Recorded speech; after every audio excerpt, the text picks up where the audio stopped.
अस्सलाम वालेकुम व्यूअर्स, एक नई वीडियो के साथ दोबारा आपकी खिदमत में हाजिर हूँ। पाकिस्तान का T20 स्क्वाड अनाउंस हुआ न्यूजीलैंड टी सीरीज़ के लिए, जहां पाकिस्तान ने जो है वो 5 T20 मैचेस खेलना है। काफ़ी अच्छा और बैलेंस स्क्वाड है। पहले मैं आपको स्क्वाड बताता हूँ, उसके बाद फिर उस पर तफसील से बात करेंगे। शाहीन शाह अफरीदी कैप्टन, आमिर जमाल, अब्बास अफरीदी, अबरार अहमद, आज़म खान, बाबर आजम, फ़खर जमान, हारिस रऊफ़, हसीबुल्ला, इफ्तिखार अहमद, मोहम्मद नवाज़, मोहम्मद रिजवान, मोहम्मद वसीम जूनियर, साहबजादा फरहान, साइम अय्यूब, उसामा मीर और जमान खान। तो ये जो है वो 17 मेंबर स्क्वाड है पाकिस्तान का, जो कि अनाउंस हुआ है न्यूजीलैंड सीरीज़ के लिए। काफ़ी अच्छा और बैलेंस स्क्वाड है वो इसलिए कि इम्पैक्ट प्लेयर की मेरा हमेशा से बिलीव है। T20 क्रिकेट में हमेशा इम्पैक्ट प्लेयर जो है वो आपके काम आता है। और नंबर 5 और 6 पे आजम खान के अंदर इतनी एबिलिटी है कि वो जो है वो नीचे अगर 3 ओवर में 30-35 रन भी चाहिए होंगे वो करके दे सकता है। नीचे से आपको जो फिनिशिंग टच चाहिए था वो आजम आपको जो है वो पूरी कर सकता है। उसके अलावा अगर मैं जो सबसे अच्छी पिक की बात करूं, जो सिलेक्शन सबसे अच्छी थी वो थी साहबजादा फरहान और उसके साथ साथ अब्बास आफरीदी। ये दो नाम ऐसे हैं कि साहबजादा फरहान काफ़ी अरसे से परफॉर्म करते हुए आ रहा है, चाहे वो काइजन ट्रॉफी हो या वनडे कप हो या T20 हो। तीनों फॉर्मेट में जो है उनकी परफॉर्मेंस काफ़ी अच्छी रही है डोमेस्टिक में। उसके बाद अब्बास आफरीदी का हमने पिछला PSL देखा, जिस तरीके से उन्हें परफॉर्म किया लीडिंग विकेट टेक हुए एहसानुल्लाह के साथ। उनको जो है वो आगे भी सीरीज में होना चाहिए था, लेकिन मुझे नहीं समझ आई ना उनको एशिया कप में लेके गए, ना उनको जो है वो जो इमर्जिंग एशिया कप हुआ था ना उसमें लेके गए, ना जो ए टीम का टूर हुआ था जिम्बाब्वे में ना उनको उसमें लेके गए। तो देर आए दुरुस्त है, अब्बास अफरीदी भी जो है वो स्क्वाड में शामिल हैं। इसके अलावा जो T20 के अंदर जो जो भी स्पिनर मुश्किल डालता है वो होता है मिस्ट्री स्पिनर। मेरे हमेशा से बिलीव मिस्ट्री स्पिनर के ऊपर, उसकी वजह ये है, अगर मैं बात करूं श्रीलंका की, तीक्षाना उनके पास है, असरंका उनके पास है। तो इसी तरीके के जो है वो मिस्ट्री स्पिनर जो है वो T20 में काफ़ी मुश्किल में जो है वो डाल सकते हैं। तो अबरार अहमद जो है वो ये काम हमारी तरफ से कर सकता है। आई डोंट नो कि ये इंडियन विकेट्स के ऊपर क्यों अबरार अहमद को चांस नहीं मिला। स्ट्रेट अवे आपको अबरार के साथ जाना चाहिए था। बाकी स्क्वाड की अगर मैं बात करूं, वही बाबर, वही रिजवान, 127 का स्ट्राइक रेट। अब देखना ये होगा कि आपके पास फ़खर जमान भी है, साइम अयूब भी है, साहबजादा फरहान भी है, और जो हसीबुल्ला एक और विकेट कीपर आया वो भी है। तो अब आप किन दो प्लेयर्स के साथ जो है वो ओपन कराते हैं। इसके अलावा मिडिल में आपके जो है वो बाबर अगर मिडिल में आते हैं, उसके साथ डेफिनेटली आजम खान होंगे, इफ्तिखार अहमद होंगे।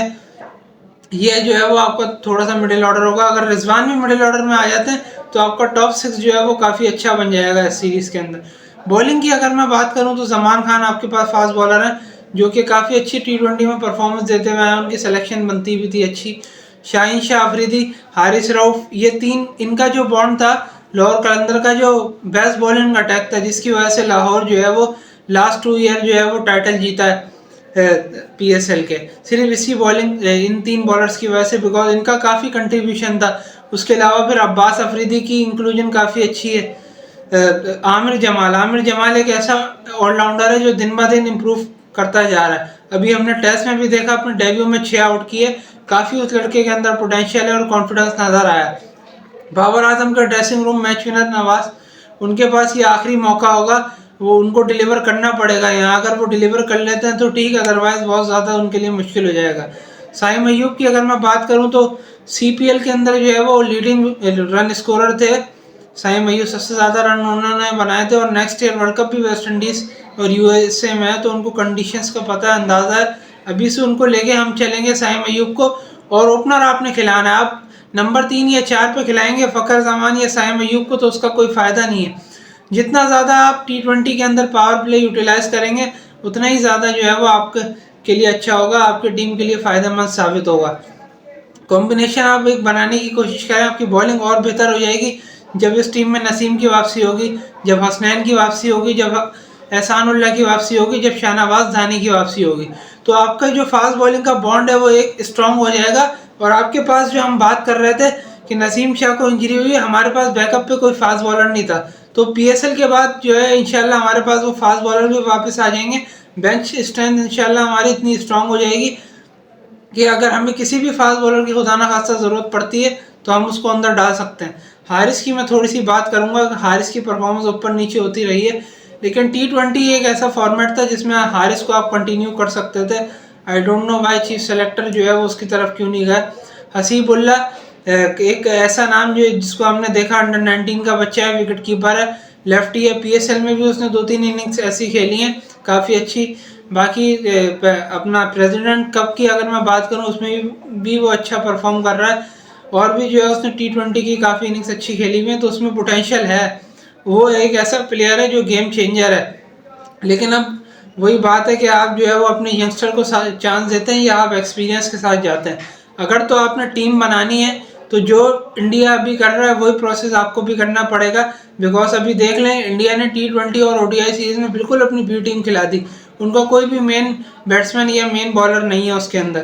तो इसी तरीके से अगर आपको टीम बनानी है तो आपको जो है वो नए प्लेयर्स को अंदर डालना पड़ेगा। क्या होगा, ज़्यादा से ज़्यादा हारेंगे एक्सपेरिमेंट में, ऐसे ही आपकी टीम बनेगी, ऐसे ही आपका बैकअप तैयार होगा। अगर आप चाहते हैं कि जो है वो आप 15 तैयार करने वर्ल्ड कप के लिए अच्छे, मेरे चैनल हसन वकार को लाइक कर दिएगा, सब्सक्राइब कर दिएगा, बेल आइकन प्रेस कर दिएगा। ऐसा करने से आपको तमाम वीडियोस पर नोटिफिकेशन मौसूल हो जाएंगे। अल्लाह हाफिज़।